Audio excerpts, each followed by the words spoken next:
Good evening and welcome to 365 Days of Amazing Stories with Theo Mayer. Here we are on day 41.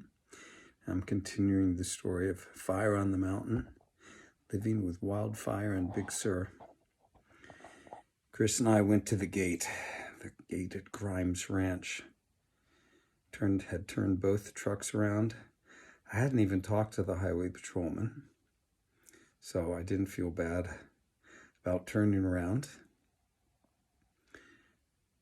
I had the battery that John had given me on the floor of my truck, and within moments, John and his son, maybe Conrad, I can't remember his son's name, they climbed over the gate and got into my truck, and right behind them were Rurik and Allie, who got into the truck with Chris, and up the canyon we drove.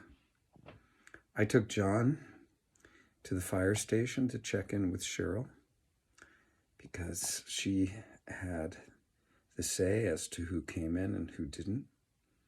And John came out moments later and said all was well. I took him up to his house where he installed the battery and worked on the water system so they could pump water and supply water to the fire station.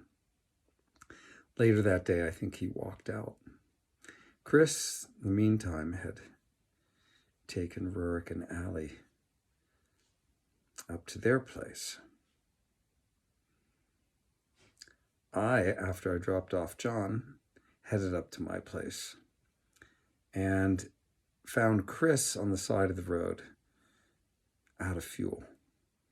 Now, that Ford had 2 fuel tanks, and one of them had gone empty. And fortunately, it went empty where it did.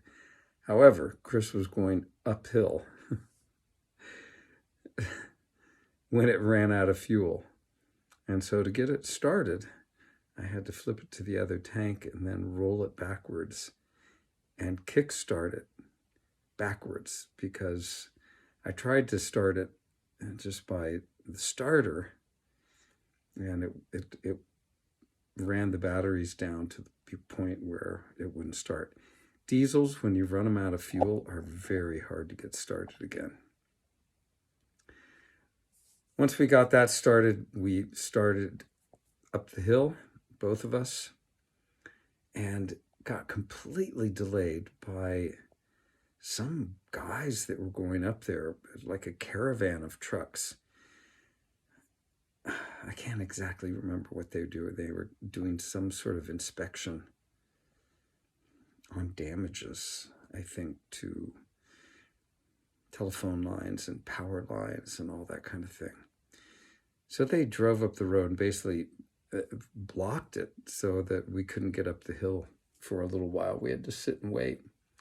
But we finally got up there. We got things together. Chris wanted to, at this point, head into town and go home. I felt like things were pretty under control.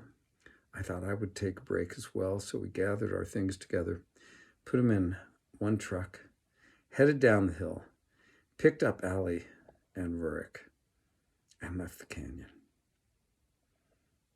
Now, we did drive to Allie and Rurik's car, which was parked on Highway 1, and I happened to have a watermelon. It was beautifully cool, and the wind had blown the smoke in the other direction.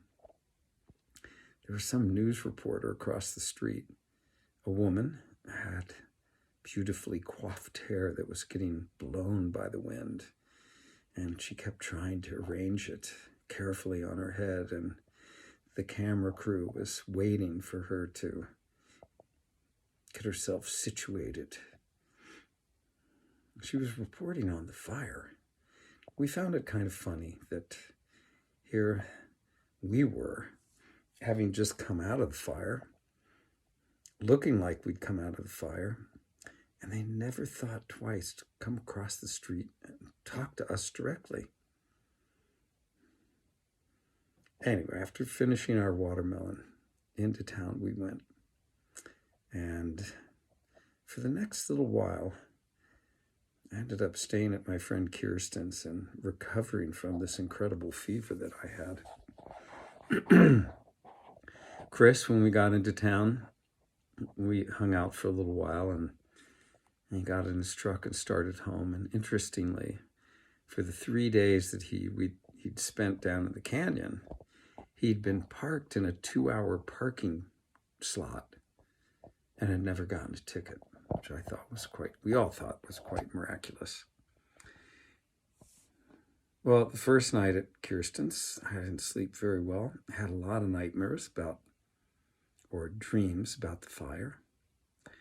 The next day, my fever wasn't very high, so I went out and tried to do some things and just started getting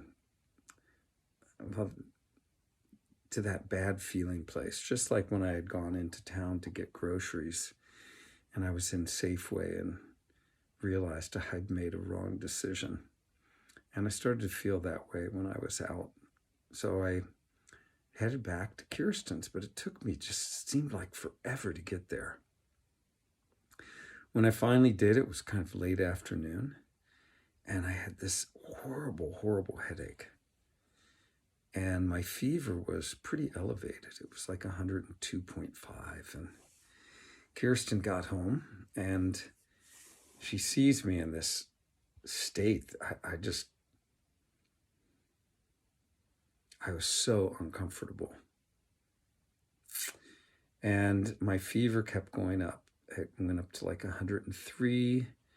And she said, "Look, Theo, we should take you over to the ER and see what they can do for you." And I said, No. She said, "Maybe we should call 911. I said, "No, let's just give it a little time. Surely the fever will go down."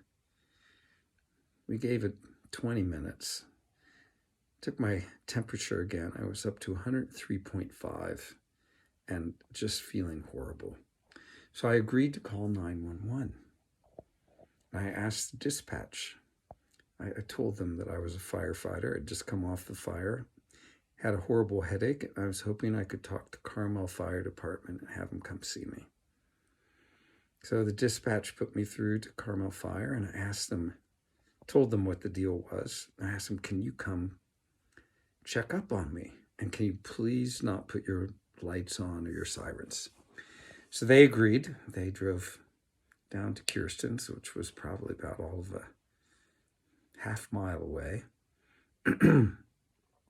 Suddenly there's a knock on the door, and these 5 fire people come in, 2 women and 3 men, and they're in their, it's called structure gear.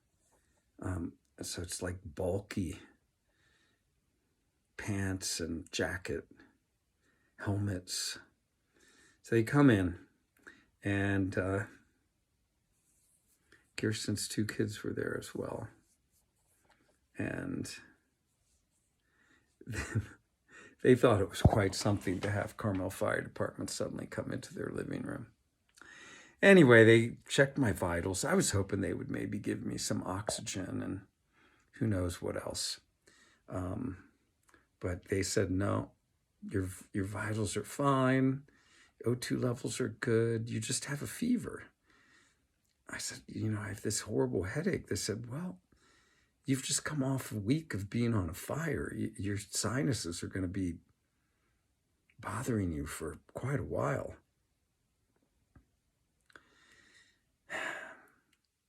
One of the paramedics, a woman, I knew her from going out on calls, and she came up to me and she said, "Theo, you got to quit being so Big Sur. Tea and herbs are not going to do it this time." She said, "What you need is some NyQuil.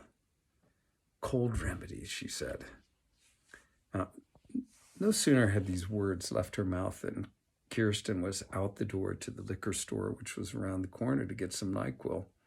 And before the fire people even left, she was back with it. Anyway, they said goodnight, wished me well. They did say they would have given me a ride to the hospital, but that was about it. And the same paramedic said, I can guarantee you, you will not sleep if you go to the hospital. So anyway, Kirsten comes back with an NyQuil. The fire people leave. I pop a couple in my mouth, swallow them, and then I think, I'm just going to bite into one of these and just allow it to sit in my mouth. So I was in such agony. So I did that. Within probably 10 minutes, I was asleep and slept for a solid 4 or 5 hours, which is the longest I had slept in like 8 days. So anyway, we'll leave the story there. I'm in recovery, and I can tell you that I did recover eventually. And I may segue into more stories about the Buddha. So, okay, have a good rest of your day. Thanks for joining.